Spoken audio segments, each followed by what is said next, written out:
Yo, what's going on everybody? Welcome back to another video. So, the latest devlog has dropped for Gray Zone Warfare, and the things I'm seeing from this development studio is going to put the tactical shooter community on alert.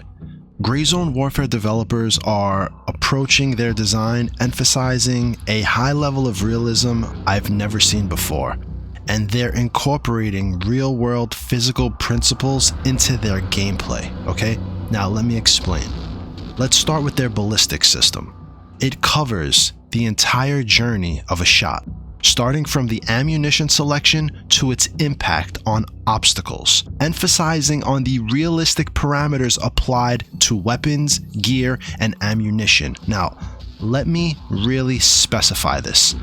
In the examination of the combat scenarios that we see in Gray Zone Warfare, through the physical simulations that they're showcasing, there are unique aspects of bullet impact, specifically differentiating effects on the body caused by different ammunition types like full metal jackets or hollow points. There's also a unique realism behind the recoil system, ensuring that there's no artificial balancing or hand-holding, but rather an adherence to real physics with insights into how weapon modifications influence firearm behavior. Now, the developers are connecting this virtual experience with real-world components to enhance the authenticity of the gameplay for the gamer. They seem to have a commitment to this design philosophy that goes beyond this predetermined cause and effect type of game design that we see in the industry today. Now, instead,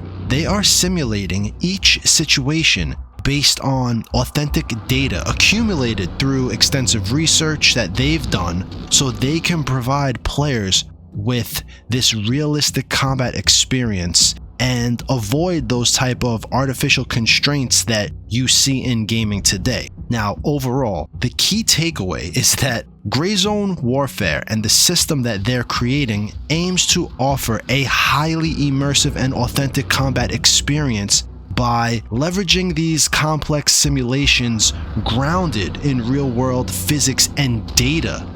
You have to understand the approach these developers are taking are allowing them to create a wide range of possibilities, reflecting the unpredictable nature of combat scenarios. If you could understand how they're creating these terminal ballistics and how crucial it is for the system, it blends a hardcore realism with accessible gameplay. I mean, it's like nothing I've seen yet in the industry. The design they are offering is a gradual learning curve that it's easy to grasp, yet it's going to be challenging to master.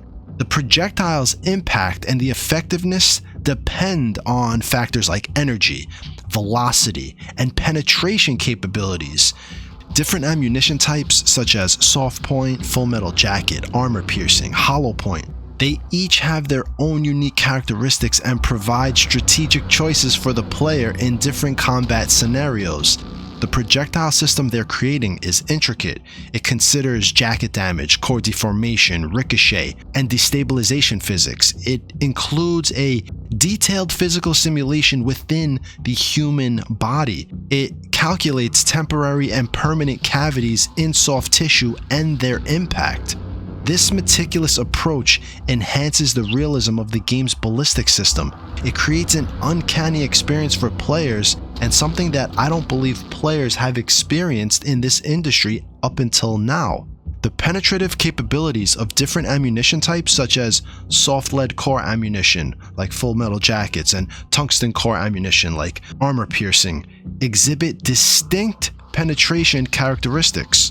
Soft lead may face challenges penetrating a double-layered metal fence, whereas tungsten core rounds effortlessly pierce through multiple barriers. I mean, the simulation accounts for factors such as kinetic energy density. They're designing the game to account for factors, the nuances between full and partial penetration. Now, this comparison highlights the realistic and detailed approach of the gameplay in depicting the performance between different types of ammunition in various scenarios.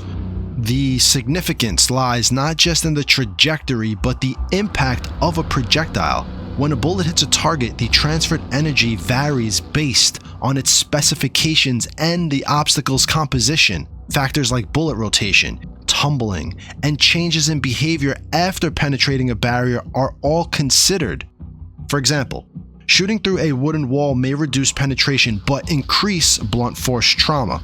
This approach emphasizes the realistic portrayal of how projectiles interact with obstacles, enhancing the overall authenticity of the gameplay.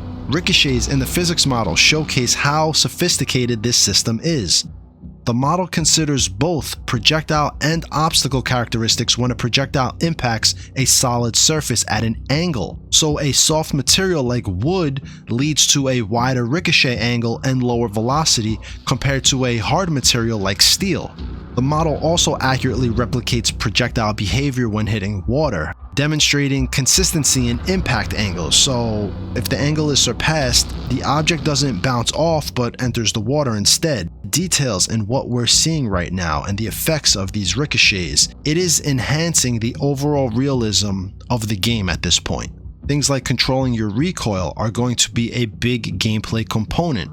Mastering recoil control is a complex task influenced by factors such as muzzle velocity, firearm weight, and ammunition. The weight of the weapon actually decreases with each shot, altering the recoil sensation. For example, there can be up to a 10% difference in recoil control for your AR-15, depending on whether you're shooting with a full magazine or the last bullet.